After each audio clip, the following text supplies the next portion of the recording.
He's Howard Eibach, a former copywriter and creative director and the author of 2 books on the creative brief. And he's Henry Gomez, an ad agency strategist with 25 years of experience.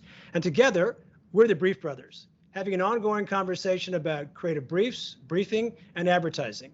Well, today, Henry, we're going to talk about something that I think is important to all creative brief writers. You've got your document in your hands, you're proud of your draft, and you're about ready to turn it over to the creative department. But what do you do? What kind of a checklist can you go through to make sure that the brief is as good as it can possibly be? And we've got 4 things we want to talk about, and I'll start off with the first one. Does it have a common thread? Look at the language that you use when you're writing your brief and ask, does it flow from one question to the next? And if the answer is yes, you've probably got a pretty good brief. This is something that means it's not repeating language, but the language is similar and it flows and it stays in the family of your idea from the beginning of the brief to the end of the brief. That's a pretty good sign that your brief is singular, it's on strategy, it's probably inspiring, it's a good document. I agree. I think one of the tips I give when I teach brief writing is copy and paste is your friend, cut and paste is your friend, right? So when you start with a draft of the brief, it might be a mess. And then you start rearranging and say, no, you know what? This is really insightful. It might be the insight, and you start copying and pasting. But then once you kind of settle on that single-minded proposition and the insight that drives it, that the whole brief is around, then you got to kind of do a pass to prune off things that don't really lead, that ended up being dead ends, that don't direct you down the road that you want to go. So having that holistic view of the brief and where you want to take them then helps you to kind of tell that story sequentially in a way that isn't redundant. So I agree completely that having that red thread of logic through the brief is an important checklist item to say, I've written a good brief. What's number 2, Henry? So I think that pressure testing the brief yourself is an important thing. So you've written your draft, you've got your clear red thread. Now the question is, can advertising be developed from this? So what I try to do is I start imagining what they call ad-like objects. Now they call them ad lobs, right? Which is usually just an image of the product with a headline, but inspired by that single-minded proposition. In fact, the first ad-like object might be that single-minded proposition with the image of the product. The next iteration you might be thinking about, and it might be pretty cool to think about different ideas. And if it's sparking ideas in your head about different ways the campaign might manifest itself, it's probably a good indication that it's going to spark ideas for the creatives. So pressure testing. I think that Sir John Haggerty agrees with you on that, because he likes to say that the single-minded proposition functions as a headline. He likes to take that, put that on a piece of paper and put a picture of the product above or below it and stick that on the wall. And then he asks, is this a first ad? Is this a good ad? It doesn't even have to be great, but is it a good first ad? And if he answers yes, then he says, my job as the creative is to beat that, to write something better than that. So that's another way of saying what you were talking about, a good pressure test. Okay, what's another one? What's another idea? I think the third thing is what feedback you get from creatives at the time of briefing. If they're not understanding, right? If they're befuddled, if they're questioning the logic of the brief, those are bad questions and bad indications about the quality of your brief, or at least the quality for those particular creatives, which is one of the things you have to keep in mind, as we've talked about before, is your audience, and you have to know that audience, what your creatives are good at, what they're not good at, the logical leaps they can make, and the ones that they can't make, you have to make for them. So there's definitely that. Questions are fine. If they're thought-provoking questions inspired by the brief, you'll know that and you'll feel it. If they're questions that seem doubtful, you might not feel great. And we've all had them. It's like a stand-up comic. Stand-up comics bomb sometimes. Sometimes you think you have the joke, and sometimes you bomb. And so I think that really perceiving that feedback, and if it wasn't a good brief, then I think you need to start thinking about damage control and seeing how you can fix it and maybe call for a rebrief. Yeah, you know, one of the things I like to say along this line is that creatives have terrible body language control. If you want to make money off of a creative, invite them to a poker game, because we don't have a poker face. When we see a good brief, we go nuts. In fact, that's really what the fourth point is that when we see a really good brief, we just start riffing on ideas right there. We can't help it. You know, when I've done training workshops and I show examples of good briefs, creatives will tell me in the middle of a Zoom session, oh, I'm already thinking about ideas for this, and the creative brief is 20 years old. I'm not even working on the project. That really is an indicator, a strong indicator, that the language and the ideas in the brief are inspiring. Yeah, it's been my experience in a briefing that you've hit a nerve when the briefing turns into the first brainstorm, like without anybody calling for it. It just becomes that, and you start seeing notes being scribbled in notebooks and moleskins. I definitely have experienced that, and it's very rewarding for sure. Yeah. Okay, so let's recap.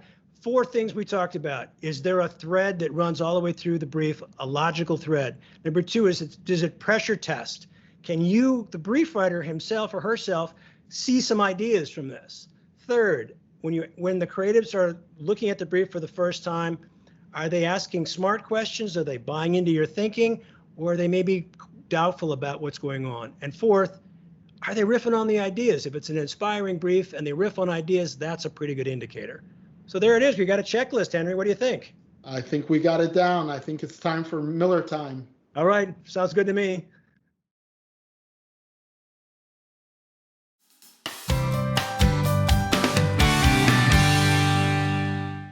So, Howard, today for our creative review, I thought we could talk about the Burger King headlines that have been generated in the last couple of days when we've been recording this.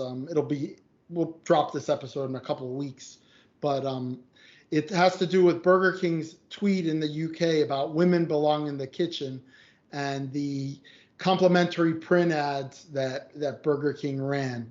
For International Women's Day. Yes, International Women's Day. And this has, in my opinion, become a tempest in a teapot, really around Burger King, which I think is one of the more risk-taking brands recently. And I think Burger King is accustomed to taking some heat and being in the eye. I think they got taken a little bit aback by how badly this one turned out on them. I think some commentators are saying that this was a misfire, a backfire, a bad idea. I'm going to judge it a lot more leniently. I think the idea was to post a very provocative tweet and to have a very provocative headline that women belong in the kitchen, which is very misogynist and of yesteryear, this idea that women belong in the kitchen.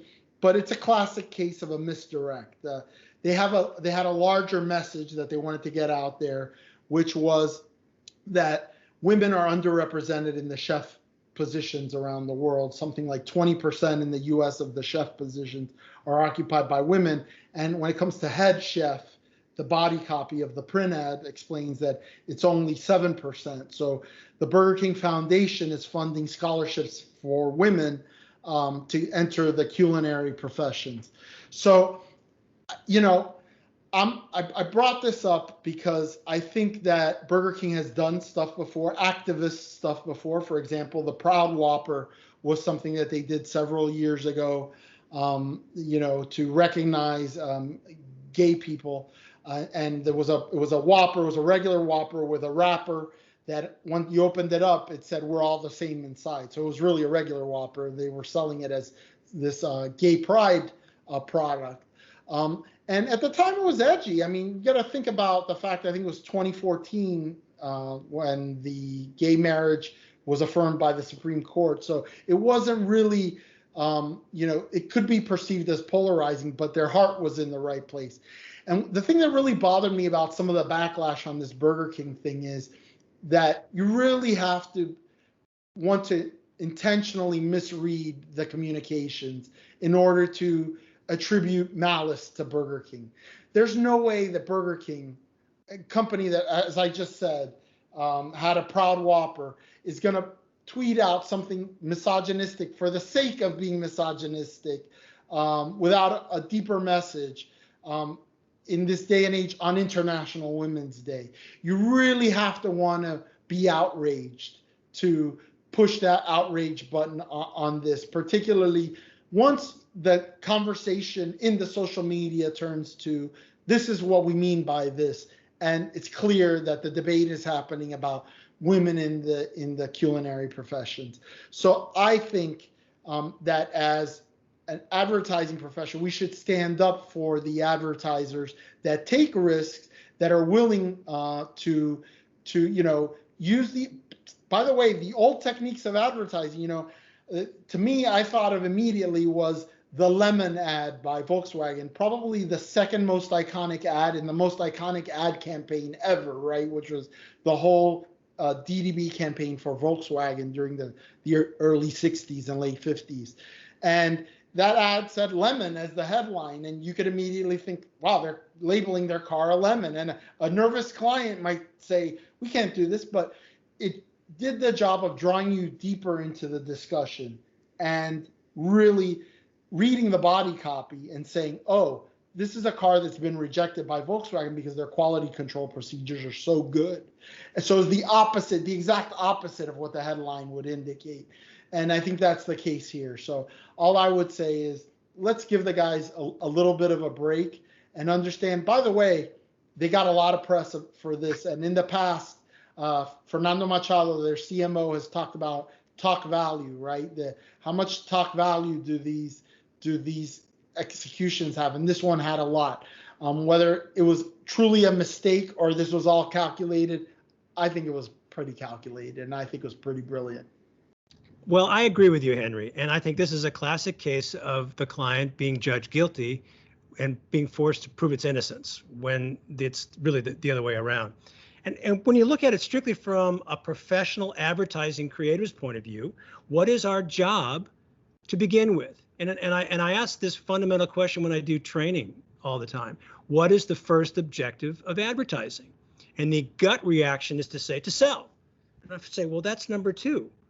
What's number one? Number one is to be invasive, to get their attention. You can't do any selling until you get the reader or the viewer's attention. And this, I think, example of Burger King did it brilliantly.